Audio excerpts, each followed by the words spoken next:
رسول اکرم میگه روز جبرائیل برادر عزیزی من نزد ما آمد فقال لي يا محمد قد جئتك ببشاره لم آتی بها احدا قبلك ولا بعدم که چنین خوشخبر هرگز به یگان پیغمبری که پیش از تو گذشته بود نآورده بودم و این چنین بعدی گذشتن تو هم من این تو خوشخبر به هیچ کس نمیبیارم.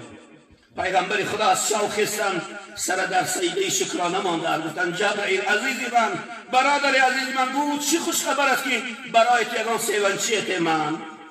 جبرائیل گفت خدا به تو سلام گفت بعد از سلام ای محمد حبیبی من جان من اگر در کدام محفل و مجالس در کدام مکانی نشست مسلمانان نشسته باشند در اونجا نام مبارک شما ذکر شود اگر امتی که در اونجا هستند به شما صلوات فرستن بر روح مبارک شما صلوات فرستن والله اگر شیشتگی باشن ناخسته خدا گناهشان نمیگذارد و اگر راستا باشن ناشیشته خدا گناهشان میگذارد. اگر شما از ریختن موی سر یا اینکه از بریشی از لاغری به اشتیایی بودن از وزن نالازمه پرستاتیت درد دل درد گرده درد معده و یا اینکه خونو گرفتگی روده ها اذیت میکشید پس با این رقم های در روی اکران بوده زنگ زنید کمی از بیماری خود معلومات دهید دوره های گیاهی لازمه را به شما شرکت شفا فرما توصیه میدهد.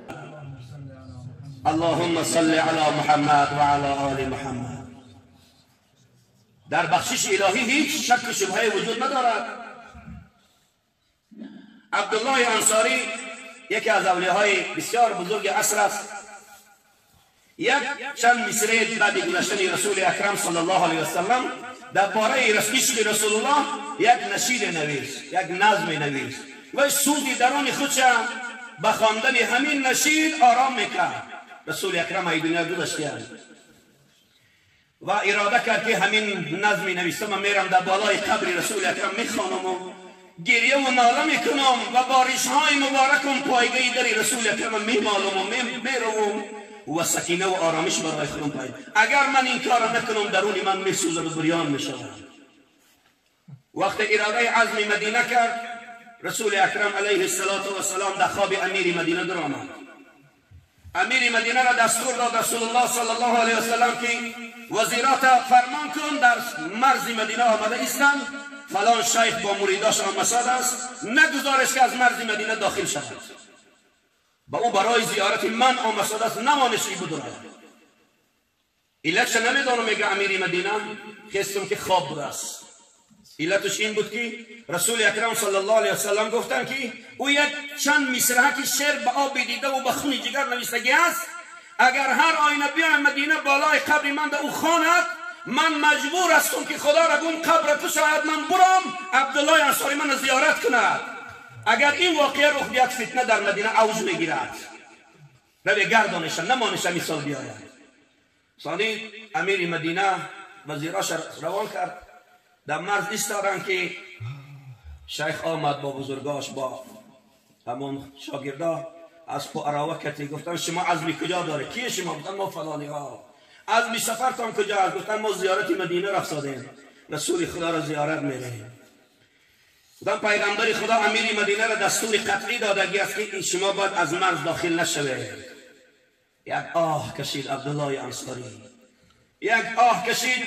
اطرافیان در اطرافیان معلوم شد که بوی جگر بریان در همین جا است. کدام جگر بریان کردن گفتن نه جگر عبدالله در درونش بریان شد از زیاد عشقی به رسول اکرم و گفت که اقلا از همون واقعا میگه شما که امیر مدینه را رسول الله امر کرد ولی واقعیت از حضرت بیا کن غش نکن بیا گرد برای دستور رسول اکرم. گفت که اگر دستور رسول اکرم شما ما میگردم جانم فدای رسول الله که احمد پاتون از زمین مدینه یک پنجه خاک بتیه و یک دسته پنجه خاک دادم در بالای اراواش ریخت و اسب اراوای گرداندم حضرت بعد همون پنجه خاک مدینه را نگاه کردن و همون نازش خواند که یا رسول الله به حاجت آمده نزد شما آرزو دارم که بینم یک نظر روی شما. یا رسول الله تو ای قاضی حاجاتی همه ناامید نشد کس از سر کوی شما. یا رسول الله به وقت هر نماز و هر دعا قبله میخواهیم که باشد طاق ابروی شما. یا رسول الله به عبدالله انصاری نگر. یا رسول الله به عبدالله انصاری نگر.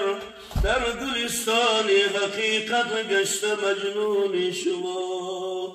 در گلستان حقیقت گشت مجنون شما. حضرت به همین از سفر گشتن امسال زیارتی مدینه نرفتن.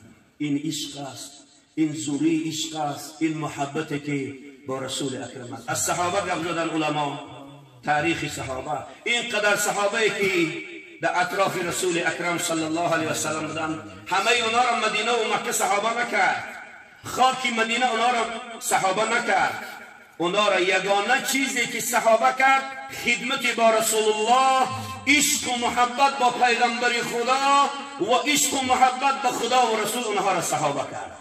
بنابراین خداوند در قرآن عظیم الشان معرفی پیغمبرش میکند. اعوذ بالله من الشیطان الرجیم. محمد رسول الله والذین معه اشداء علی الكفار رحماء بینهم.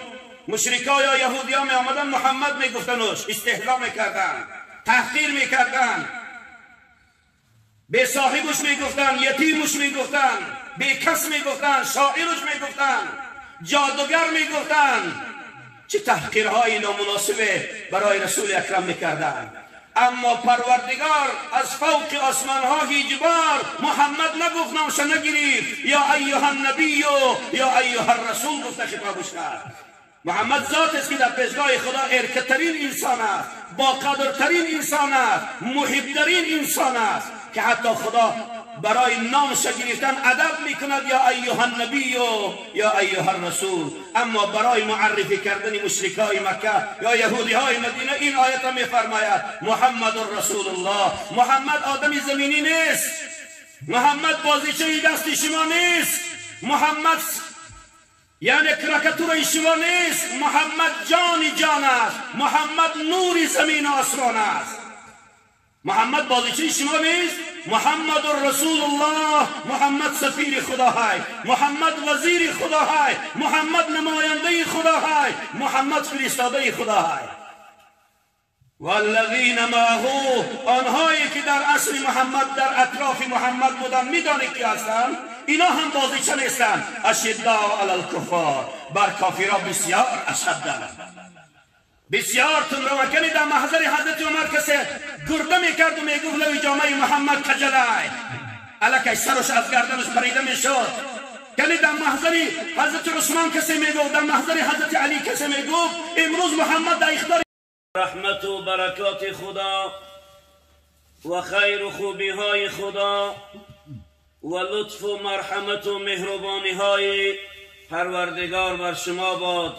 برادران عزیز و ارجمند، خصوصا برادر عزیزم یوسف جان و اکای رستم و با همراهی برادراش و اهل و بیت خاندانشان که محفل نورانی و محفلی که سرتاپا همان نور است و هدایت است، از این محفلی که سرتاپای این محفل همان نور است و هدایت، وقتا که من داخل این محفل شدم والله احساس کردم که از این محفل بوی مدینه می آید، از این محفل بوی رسول اکرم علیه السلام می آید، از این محفل بوی اصحاب بزرگوار او می آید.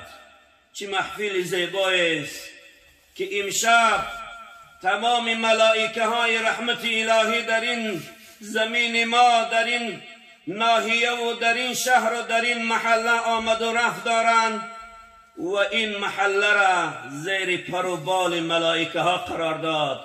یوسف جان و رستم جان و توجه پروردگار به خاطر این محل، به خاطر این معرکه زیبا به سوی محل خودش کشید و توجه رب العالمین در این محفل امشب چنان زیاد است که دیگر این محله و قشلاق جای سوزن پرتایی نیست از آمدن ملائکه های رحمت الهی.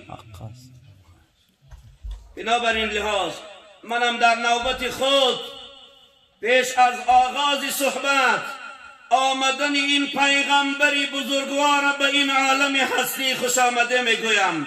خوش آمدی یا رسول الله به این عالم هستی.